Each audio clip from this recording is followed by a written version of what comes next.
Bom dia, meus amores, tudo bem com vocês? Espero que sim. Vamos começar nossa manhã, nosso dia de hoje, trazendo assim para o nosso coração o Espírito do Senhor, permitindo que Ele esteja sobre nós, nos direcionando e nos conduzindo a uma semana de paz, de harmonia e de prosperidade. Senhor Deus, que possamos assim estar na Sua presença, tenhamos sabedoria para conduzir os nossos obstáculos, para vencer assim todas as barreiras durante toda essa semana, que possamos ter discernimento e assim trazendo um dia após o outro na confiança e na fé para com os nossos caminhos. Em nome de Jesus, amém. Bem, meus amores, vamos para a nossa leitura. Vamos dar sequência nas notas explicativas, Evangelho de Lucas, capítulo 4. 4:16, Nazaré. Compare 1:26, 2:4, 39 e 51. Onde havia sido criado, 2:39 e 51. Segundo o seu costume, revela a assiduidade fiel de Jesus na sinagoga. Existem evidências arqueológicas cada vez mais convincentes da importância da sinagoga nas comunidades judaicas primitivas.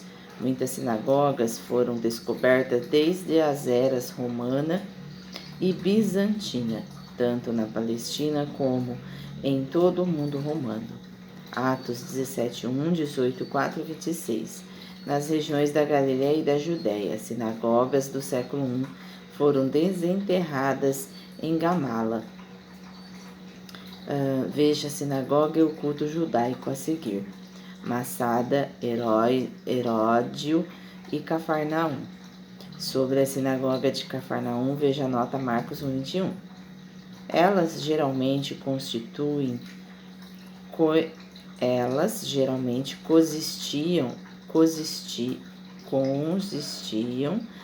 em grandes cômodos, incluindo algumas basílicas construídas com a intenção de servir como sinagogas, com assentos em forma de bancos e ao longo das paredes. Frequentemente, a arca da Torá, o lugar de armazenamento dos pergaminhos do Antigo Testamento, é encontrada dentro da sinagoga. E a evidência de algumas sinagogas, por exemplo, Corazim, como uma poltrona decorativa especial chamada de cadeira de Moisés. A evidência literária indica que os cultos do sábado na sinagoga envolviam canto, leitura e orações. Leitura da escritura na Palestina, isto provavelmente envolvia ciclos regulares anuais de leitura aos sábados em hebraico, com tradução e interpretação em aramaico. Misha 4:1 a 5:10. Uma homilha interpretativa sobre a leitura semanal da escritura e uma bênção sacerdotal. A liderança da sinagoga recaía sobre os anciões da congregação e oficiais, tais como os chefes da sinagoga. Notas Marcos 5:22. Também ficou comprovada a prática de expulsar da sinagoga aqueles que estavam em desacordo com a doutrina e práticas seitas. Exemplo, João 9:22. 4:17. Achou o lugar. Jesus seleciona para ler o texto de Isaías 61:1, segundo A, mas também cita Isaías 58:6. 4:18-19. O Espírito do Senhor está sobre mim. Jesus está ciente da sua unção. Lucas 3:22, Atos 4:26-27 e 10:38. E afirma ser o servo messiânico do Senhor que está falando na passagem de Isaías 61. Hoje se cumpriu a escritura que vocês acabam de ouvir. Lucas 4:21. A missão de Jesus envolve Deixa eu ler para lá, depois eu volto aqui, tá, amor, no ministério.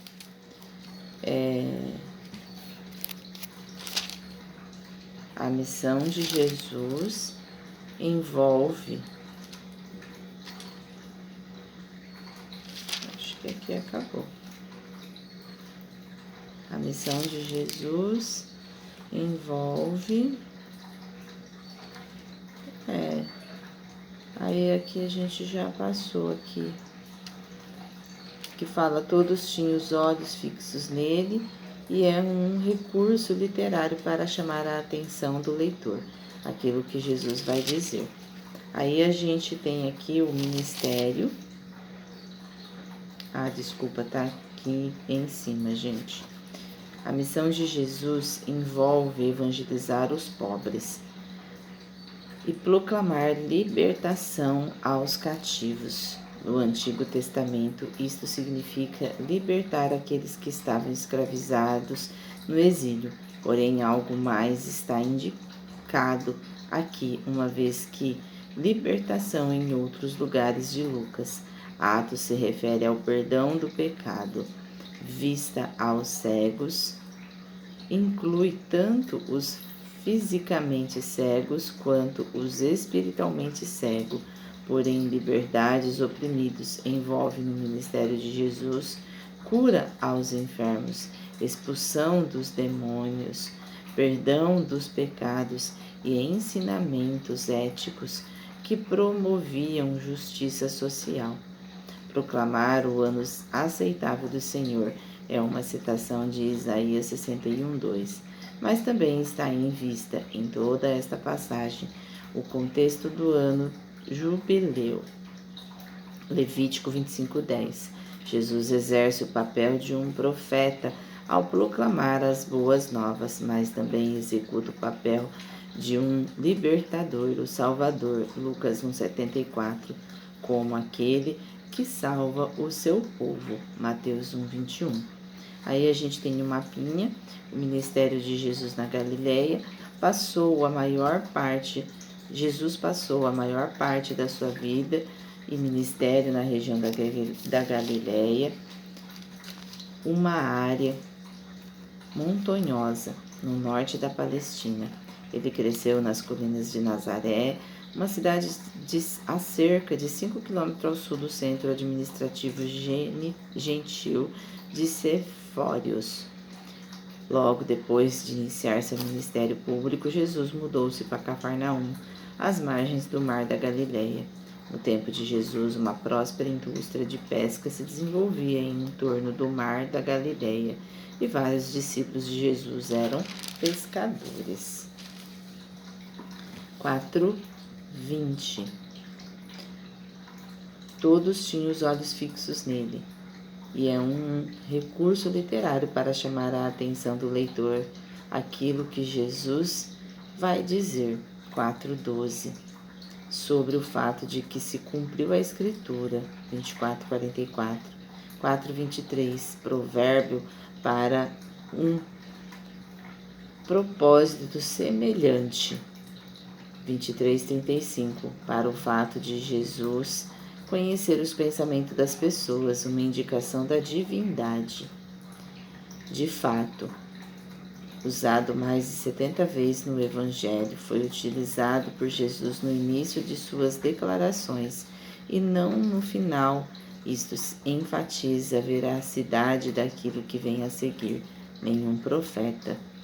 4:25-27, citando exemplos do ministério de Elias e Eliseu, Jesus lembra ao povo de Nazaré que quando Israel rejeita os profetas de Deus, este os envia a outros lugares, até mesmo para os gentios. Nesse momento, a multidão se enfurece. Versos 28, Atos 22, 21 e 22. A tentativa, 4, 28 e 29. A tentativa de matar Jesus revela que, já no início do seu ministério, a sombra da cruz estava lançada. O documento rabínico primitivo, conhecido como Mirra, registrou no final do século II ou no século III d.C. que a única maneira correta de apedrejar alguém era atirando a pessoa precipício abaixo, para que de lá pudesse atirá-lo abaixo.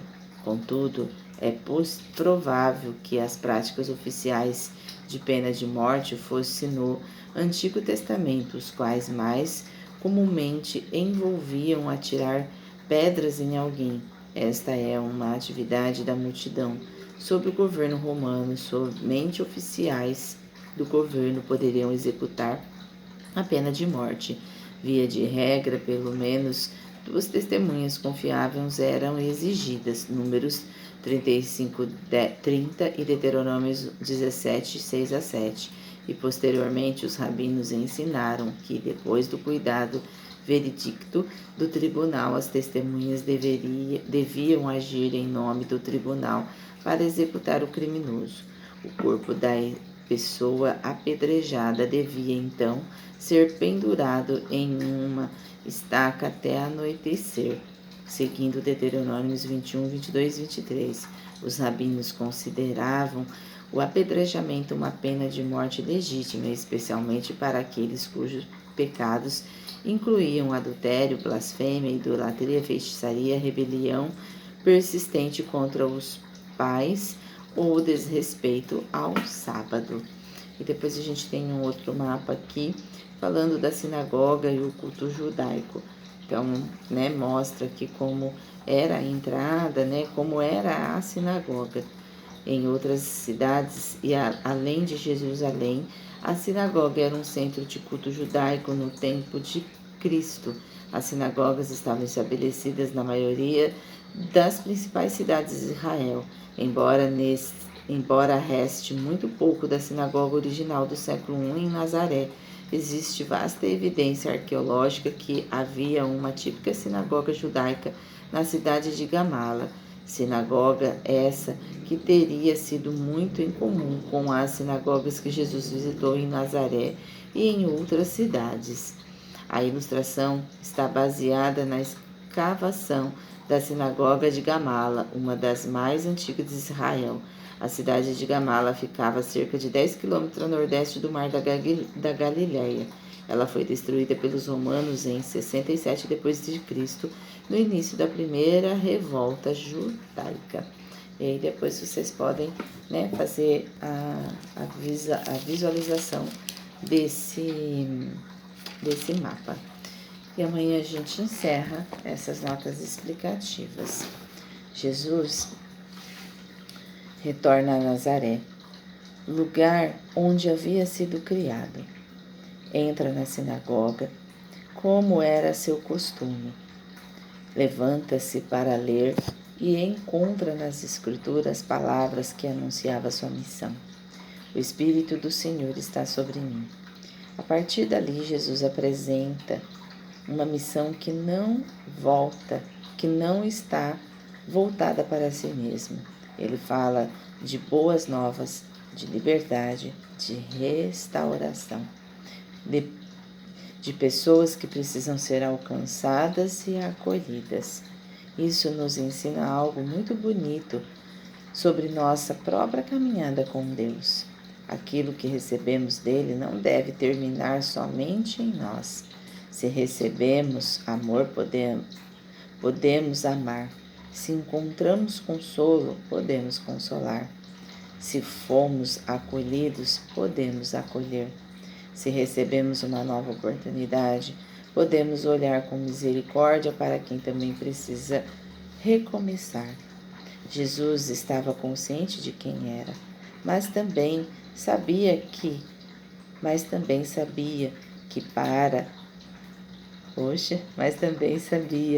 para que havia sido enviado. E talvez exista aí uma pergunta muito importante para cada um de nós. O que Deus colocou em minha vida que hoje pode ser transformar em bênção na vida de outra pessoa? O que Deus colocou na sua vida que hoje você pode transformar em bênção na vida de outra pessoa? Nem todos teremos a mesma missão, nem todos serviremos da mesma maneira, mas todos podemos permitir que aquilo que Deus trabalha dentro de nós produza frutos ao nosso arredor. A presença de Deus não nos afasta das necessidades humanas, ao contrário, quanto mais nos aproximamos de Deus, mais aprendemos a enxergar aqueles que precisam de amor, cuidado, justiça, esperança e acolhimento. Que nossa fé não seja apenas algo que carregamos dentro de nós, mas uma presença que também possa ser percebida na maneira como tocamos a vida daqueles que Deus coloca em nosso caminho. Amém? Que possamos estar em comunhão com essas palavras durante toda essa semana. Que Jesus nos abençoe e nos dê graça de continuar sempre tendo assim fé e confiança que teremos um caminho guiados pelo Pai e ancorados por Ele. Que o Espírito Santo do Senhor permeie sobre a sua casa. Até amanhã.